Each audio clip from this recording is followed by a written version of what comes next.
Welcome back to Equity TV. I'm your host, Christine Den. Now, we've been talking to prominent local defense attorney, David Torres, about his upbringing and then how you became an attorney. And so now let's move forward to, not only are you a prominent local attorney, but you are also on the board of governors for the California Bar Association. And as if you didn't have enough to do, you've decided to launch a law school program at BC. Why? Well, it's actually the Board of Trustees for the California State Bar. They've changed the name to trustee. And, one of the things that's very important is the State Bar has something that's called Committee on Access and Fairness. And this committee is a vibrant, robust committee that basically tries to help out increase diversity. And there's a program called the 2+2+3 program, 2 years community, 2 years university, and 3 years law school. And so this organization, and I was fortunate to be a liaison with COAF last year, is what we wanted to do was to expand the number of 2+2+3 programs here.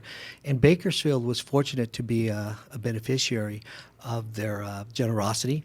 And I think we have now like 24 schools. But Bakersfield being a part of this, and I need to emphasize this, it's a program that is so important and very well structured that if a person wants to go to college, whether or not you're in sixth grade, third grade, sixth grade, or even eighth grade, or in high school, and you want to become a lawyer, this is the program and actually the way to go, and probably the cheapest way to go. Because what you do is you go into Bakersfield College for 2 years, and there is a structure that you have to follow with respect to the area. It's a political science degree. And once you start that, what happens is that we have connections with University of California schools, UC, I believe it's UC Irvine, Fresno State University, and several other prominent schools throughout the state of California. And with this program, we help you get into the universities. And ultimately, when you complete your 4-year degree, that's when we have some status with law schools. And I believe at this point in time, we have 6 or 7 law schools that are willing to work with us, including, as I mentioned, UC Irvine, which is fastly becoming the Harvard of the West. And it's a program that I think is extremely important and something that we need to get the word out here. Having those connections are so important because I know one of the intimidating factors about starting law school or even considering going into law is that, well, yeah, I might start out at BC, but where else do I go? How do I get there? So to have these branches connecting to other schools is very beneficial and helpful, right? It is. And so one of the things that we're trying to do, we have an advisory committee. And the advisory committee, what we've done is we've got 2 young ladies who are recent lawyers. My daughter actually just passed the bar, and she's on the advisory committee along with one of my associates who's been an attorney for about 4 years. So what we tried to do is to get people who are have recently taken the bar or are new lawyers, and what they're doing is they're hooking them up with the Young Lawyers Association so that they could go out and meet some of the young lawyers. And we're also trying to establish a link with some of the law programs in some of these other universities that are participating in this program. And one of the things you're pushing for is to get more minorities into law school. We're trying to. That's one of the targets that we have. Of course, it's a diversity issue. We're prepared to accept anybody, everybody. But the other thing that we want to look at is we know that there is a significant need, and I gave some staggering statistics when I spoke to an individual the other day, that we have approximately 290,000 lawyers on the roll in the state of California. What people don't understand is that 6% of those are Hispanic, 4% are Black. And when we look at that with respect to the demographics of our state, which is where we have close to 50% Hispanic, and I believe it's around 30% Black, that is disproportionate. So our efforts are designed to try to increase those numbers here and all the other schools that are participating in this program. So has this program already started? It has started. Okay. It is on the move. This is the first year, and we have so many individuals who are willing to help out in terms of fundraising, but also trying to help out the students to ingratiate them in the law so that they can have a better understanding of what we do and hopefully get them involved to some degree in terms of local internships. Right. Well, thank you so much for your time, David. So if you have any questions about the program, just go to BC and I'm sure ask around and people will be able to direct you in the right direction. Coming up next, we have another guest, Jimmy Moran. Now, he is a physical example of what the DREAM Act results in. Welcome, Jimmy. Thank you. So tell me about the DREAM Act. I mean, there's individuals out there who probably don't have a clue what it's about. Well, the DREAM Act is actually it works almost like the FAFSA, and it's a financial aid application that we use to either get funds for college and also like grants and whatnot, like Protocol A or B. I mean Cal Grant A and B, and also like the BOG fee waiver that also goes through that as well. So it helps. Is it migrant students or undocumented students find their way through college financially? Yes, it's a huge support for any students that are undocumented and are still going to college, and they need that extra financial help.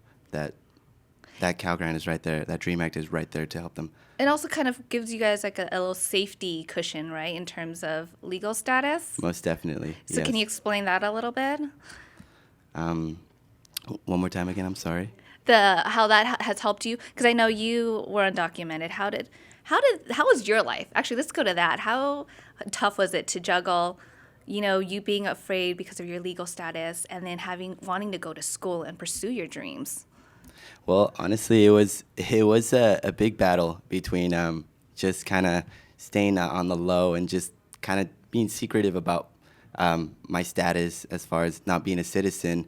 It was a big journey as far as just being able to graduate from high school and then coming to college, and then this DREAM Act has really helped me financially to, excel and keep progressing in college. There's a lot of pressure for undocumented students in pursuing their education, because a lot of times parents are afraid that, you'll get deported or the family gets deported. Is that a fear that you lived with growing up? Most definitely. I mean, for a long time, I had that fear in my life just because I wasn't able to drive legally and even work legally. I had to work under the table and just find a ride with my parents and stuff just because it wasn't accepted yet. And I'm glad that it's been passed and that I can finally live a little, more secure and not as afraid. So more good. freely, I guess More you freely, can say. definitely, yeah. Yeah, because I think you told my producer a story about a field trip to Washington, D.C. Yeah. Can you tell us that story? Well, this was when I was in 8th grade, and we were going to go on a field trip to Washington, D.C. for about a couple of days. And it was through a migrant program. And my family was really scared because you're not allowed to leave the country or even the state if you're undocumented. And I was going to be boarding a plane, and so that was the biggest concern. They thought when I left, I wasn't going to come back. So everything was fine because it was through the school, so of course it was legal. Uh-huh. So you took that risk. I took that risk. I had to. So how important has BC been to your success? BC is very crucial to my success. It's definitely built a lot of character in me. It's because I started just kind of being very scattered as an individual, and through BC and student government, it's really built who I am today. I'm more responsible, more mature. I'm good with time management. I'm able to multitask and just keep going. So how do you think the DREAM Act has helped you and other students in your similar situation?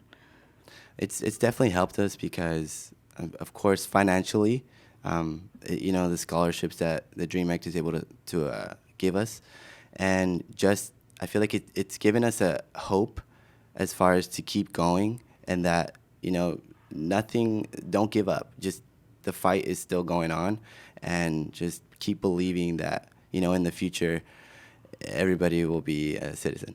So well, thank you so much, Jimmy, Thank for you. sharing your story. And last question, where do you see yourself in 10 years?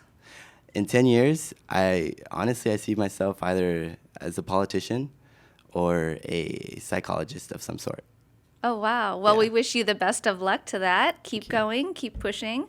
Thank you. So we're going to Thank you, and all you. our guests for joining us today. We hope that here at Equity TV, we will inspire you to follow your dreams of college and make it a reality as well. Thank you very much. We'll see you next week.